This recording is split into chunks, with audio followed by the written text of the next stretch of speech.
जय हिंद साथियों, Indian knowledge में आपका स्वागत है। अगर आप अभी भी हमारे चैनल को सब्सक्राइब नहीं किए हैं, सब्सक्राइब कर दें और बेल आइकन दबा दें ताकि आपके पास हर रोज़ वीडियो आ जाए। ठीक है दोस्तों, तो हम रेशियो एंड प्रोपोर्शन पढ़ रहे हैं। तो आगे की क्लास आज हमारी है। देखिए, तो हमारा जो पहला क्वेश्चन है वो क्या बोला, देखिए, किसी धन की दो राशियों का अनुपात 8:9 है। मतलब कोई धन है, उनकी दो राशियों का जो अनुपात है वो 8:9 है। ठीक है, यदि प्रथम राशि 20 है तो दूसरी राशि, मतलब पहली राशि दी गई है, पहली राशि अगर 20 रुपया है तो दूसरी राशि वो पूछा है। अब देखिए इसमें तो अनुपात पहले का कितना है, 8, तो 8 रेशियो मान लेंगे इसे। ठीक है, 8 रेशियो बराबर 20 दिया गया है, तो एक रेशियो का मान निकाल दीजिए, उसके बाद निकल जाएगा हमारी दूसरी राशि का नाम। एक रेशियो का मान कितना हो जाएगा, तो एक रेशियो बराबर हो जाएगा 20/8। इसे काट दीजिए, 4 से काट दीजिए, 4 5 20 और 4 दूनी में 8। मतलब एक रेशियो बराबर आ गया 5/2। 5/2 आ गया ना। उसके बाद क्या है, तो दूसरी राशि पूछा है, तो दूसरी राशि कितनी है, 9 रेशियो। मतलब पहली राशि भाई हमने 8 रेशियो माना, तो दूसरी राशि 9 रेशियो तो है। 9 रेशियो का मान ज्ञात करना है, तो 9 और गुणे में 5/2। भाई रेशियो का मान 5/2 ही है, तो यहाँ पे आया है एक रेशियो का मान, तो ये रख दिए हम। ये कितना आ जाएगा, 45/2, मतलब 45/2 आ जाएगा। इसे काट दीजिए, 22.5, यही आपका दूसरी राशि, यही आंसर है। ठीक है दोस्तों, तो सिंपल है, कुछ करना नहीं है। इसमें एक राशि दी गई है, दूसरी राशि ज्ञात करना था। ठीक है, तो इसमें क्या करना है, तो पहली 8 रेशियो बराबर हमने 20 मान लिया है, तो एक रेशियो का मान 5/2 आया है, तो 9 रेशियो का मान सीधा निकल गया है।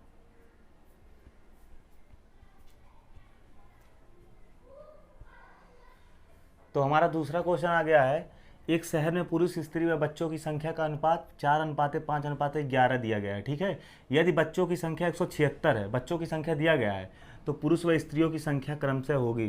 तो पुरुष और स्त्री की संख्या पूछा है। ठीक है, तो ये क्वेश्चन कैसे लगा, तो इसके लिए देखिए क्या करेंगे, इसमें 3 लोग हैं, मतलब 3 पर्सन, तो एक हो गया मैन, आदमी, एक वोमैन और एक चिल्ड्रेन, बच्चे, 3 लोग हैं। ठीक है, इनका अनुपात दिया गया है 4:5 अनुपात में 11। ठीक है, तो इसमें क्या दिया गया है, चिल्ड्रेन, मतलब बच्चों का जो है वो संख्या यहाँ पे 176। ये अनुपात है। देखिए अनुपात क्या होता है, जैसे कोई भी, जैसे देखिए कहीं पे 10 और 20, अब बोल दिया जाए इसे अनुपात में बदल दिए, तो इसको काटते हैं जब सबसे न्यूनतम, मतलब सबसे कम, जब तक काटेंगे जब तक पूरा कट न जाए, मतलब दोनों जहाँ पे रुक न जाए तब तक ही काटते हैं। तो 10 एक अन्नम 10, 10 दूनी 20, ये हो गया एक अनुपात। इस अनुपात में लिखने के लिए 10 बटे, मान लीजिए किसी कोई 10 रुपया है, कोई किसी के पास 20 रुपया, दोनों का कंपेरिजन जब हम करते हैं उसी को अनुपात कहते हैं। तो एक अनुपात है, तो इसका अनुपात रुपये होगा, वैसे ये भी है। तो देखिए अब क्या करेंगे, 11 रेशियो हो जाएगा, चिल्ड्रन का दिया गया ना, 11 रेशियो बराबर हो जाएगा 176। तो इससे हमें एक रेशियो का मान आ जाएगा, तो एक रेशियो बराबर क्या हो जाएगा, रेशियो बराबर हो जाएगा 11 का नाम 16 आ गया। ठीक है, इतनी बात आपको समझ में आ रही होगी, 16 आ गया। अब हमें ज्ञात क्या करना है, पुरुष व स्त्रियों की संख्या ज्ञात करनी है। तो पुरुष कितने हैं, 4 रेशियो हैं, और स्त्री जो है 5 रेशियो हैं। तो 4 रेशियो बराबर क्या हो जाएगा, 4 और गुणे में 16, 16 चौका 64 पुरुष हो जाएंगे, 64 पुरुष हो जाएंगे। स्त्री 5 रेशियो, मतलब 5 और गुणे में 16, 64 ही गए, 16 5 80, मतलब पुरुष और स्त्री का जो संख्या होगी वो 64 पुरुष हैं और स्त्री जो हैं वो 80 हैं। ठीक है,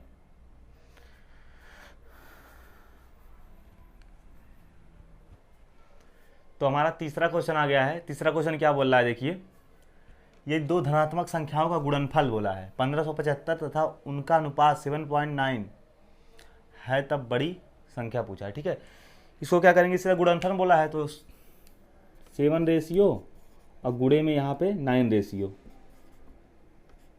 यहाँ पे बोला गुणनफल, इसकी याद रखना है, बराबर 1575 आ जाएगा। अब इसका गुणा हो जाएगा, 9 7 63, 63, भाई रेशियो तो आर स्क्वायर होगा ना, बराबर 1575 हो जाएगा। अब ये काट दीजिए आप, किससे कटेगा, 9 से, 9 7 63, ये कितनी बार जाएगा, 9 का नाम 9, 6, 9 7 63, इसमें कितना बचेगा, 4 9 5 45, फिर 7 से काट दीजिए, 7 दूनी 14, 7 5 35, मतलब 25 आ गया आर स्क्वायर बराबर। तो आर बराबर हो जाएगा रूट में 25। भाई जब यहाँ से स्क्वायर हटाएंगे तो यहाँ अंडर रूट हो जाएगा ना, तो आर बराबर आ जाएगा 5। भाई 5 का होल स्क्वायर है, तो रूट में जब जैसे ऐसे दो संख्या का जब पेयर बन जाता है तो बाहर आ जाती है संख्या। तो हमारा ये हो जाएगा आर बराबर 5 आ गया। तो इसमें पूछा क्या, इसमें बड़ी संख्या पूछा है, तो बड़ी इसमें क्या है, 7 में 9, 7:9 है, तो इसमें 9 बड़ा है ना, तो 9 आर। तो 9 आर बराबर क्या हो जाएगा, 9 5 45 ही बड़ी संख्या होगी, 9 आर। तो 9 और गुणे में 5, 45 जो है वो बड़ी संख्या होगी। यही आंसर हो जाएगा।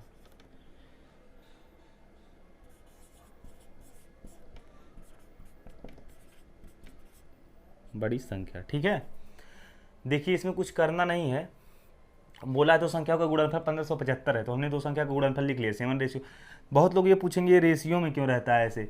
देखिए ये संख्या नहीं होती, क्यों नहीं होती है, जैसे कोई भी संख्या दिया गया, जैसे मान लीजिए किसी भी रुपया का रुपये हम कंपेयर, मान लीजिए आपके पास 20 रुपया है, हमारे पास 40 रुपया है, सब लोग बोलेंगे इसका रेशियो बनाओ। तो रेशियो बनाने के लिए पता है क्या करते हैं, इन दोनों का हम कंपैरिजन इसी करते हैं। कंपैरिजन में क्या करते हैं, काटते हैं, सबसे न्यूनतम मतलब सबसे छोटा मान जब तक नहीं आएगा तब तक रेशियो नहीं होगा। तो इसका छोटा मान क्या होगा, 10 दूनी 20, 10 चौका 40, फिर 2 का 2, मतलब 1:2। तो जब आप इसको रेशियो में बताएंगे, जैसे आपके पास 20 रुपया है, मेरे पास 40, हाँ, इसे जब आप रेशियो में बताएंगे तो 1:2 के रूप में बताएंगे कि ये 1:2 है, ठीक है। रेशियो मतलब सबसे छोटा। वैसे ये भी, ये जो मान है ना, ये सबसे छोटा है। तो असली जो बड़ी संख्या पूछा वो असली मान तो ये है, तो ये कब निकलेगा, जब हम रेशियो, यहाँ पे रेशियो लगा हुआ है, तो रेशियो का जब हम एक रेशियो का मान निकाल लेंगे तो गुणा कर देंगे, हमारा निकल जाएगा, ठीक है। इतनी बात आपको समझ में आ रही। बहुत लोग कहते होंगे कि ये क्यों, इसे रेशियो क्यों मानते हैं, इसे संख्या मान लीजिए। तो ये संख्या नहीं होती है, रेशियो सबसे छोटा, मतलब वो भी दोनों कटने चाहिए, नहीं कि अब देखिए यहाँ पे 7:9 आ गया तो 9 3 से भी काट दो, ऐसे नहीं होता है। मतलब दोनों में कंपैरिजन करते हैं। कंपैरिजन का मतलब आप समझ सकते हैं, हमने पहली वीडियो में ही बताया था ये, ठीक है। तो हमारा चौथा क्वेश्चन आ गया है, क्या है, एक राशि ए, बी और सी क्रमशः 3:5:12 के अनुपात में विभाजित की जाती हैं। यदि ए और बी दोनों का कुल भाग सी से 800 रुपये कम है, तो इसमें ए का भाग पूछा, ठीक है। ए और बी दोनों का कुल भाग, मतलब दोनों का जोड़ के फिर सी से भी 800 रुपये कम है। इसको कैसे लगाएंगे, देखिए तीनों का अनुपात दिया गया है, A:A, B:C, मतलब 3:5:12, ठीक है। अब जो ए और बी का जो भाग है ये प्लस, ठीक है, मतलब 5 3 8। ए और बी दोनों का कुल भाग सी से 800 कम है। ए बी जब मिला लेते फिर भी सी से 800 कम है, तो ए बी का कितना होगा, ए प्लस बी, यहाँ पे ए प्लस में बी और यहाँ पे सी लिख दीजिए। यहाँ पे 8 हो गया और यहाँ पे 12 हो गया। तो इन दोनों का हम पहले ही, इससे पहले भी ये क्वेश्चन कराएं, लेकिन तब दो ही संख्या थी, ए और बी, ठीक है। तो इसमें क्या करते हैं, 800 रुपये कम है, तो कितना कम है इसमें, 4 कम है, तो 4 रेशियो बराबर हो जाएगा 800, यही तो कम है। इन्हीं दोनों का तो अंतर, ए और बी का जोड़ लिए हैं, और उसके बाद सी में से घटाएंगे तो हमारा 4 रेशियो आ गया, ये आ गया 4 रेशियो। तो 4 रेशियो बराबर 800 मान दिया गया ना, तो एक रेशियो का मान हम निकालेंगे, तो 4 दूनी 8, एक रेशियो बराबर आ गया 200,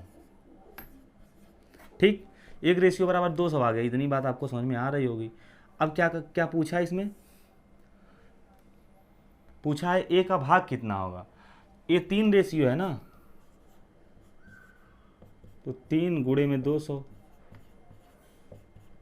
ए का भाग जो होगा वो 600 होगा, यही आंसर हो जाएगा। सिंपल, कुछ करना नहीं है आपको, ठीक है। आपको समझ में आ रहा होगा, इसमें कुछ किया नहीं है, बस इसमें ये बोल दिया है ए और बी दोनों का कुल भाग सी से 800 कम है। तो ए बी का जो भाग है 8 है और सी का 12 है, तो कितना कम है, 4 रेशियो कम है, 4 रेशियो बराबर 800 आ गया, एक रेशियो बराबर 200, 3 रेशियो बराबर 600, एक का मान आ गया।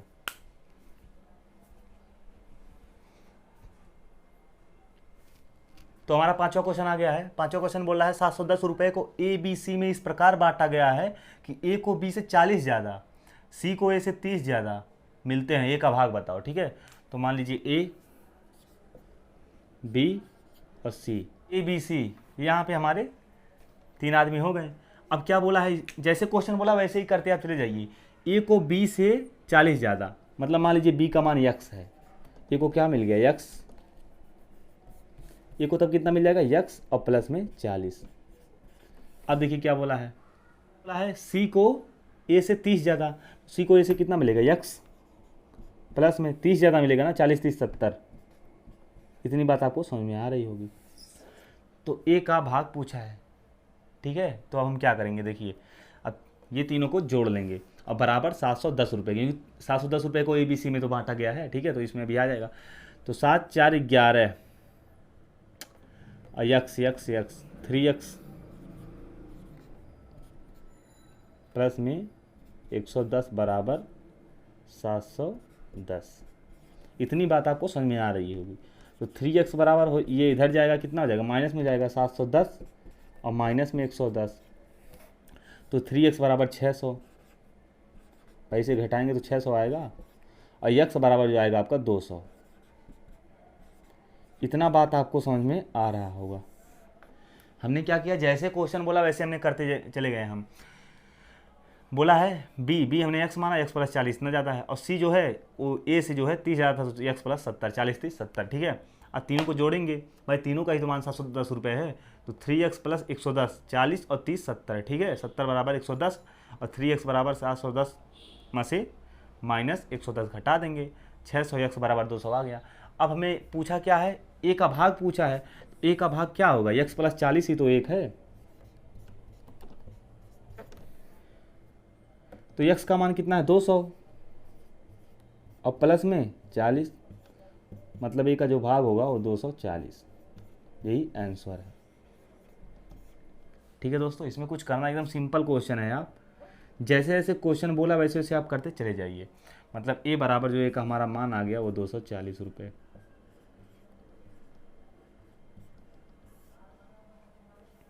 ठीक है दोस्तों। तो अगर वीडियो अच्छी लगी हो तो लाइक करें, शेयर करें, सब्सक्राइब करें। जय हिंद।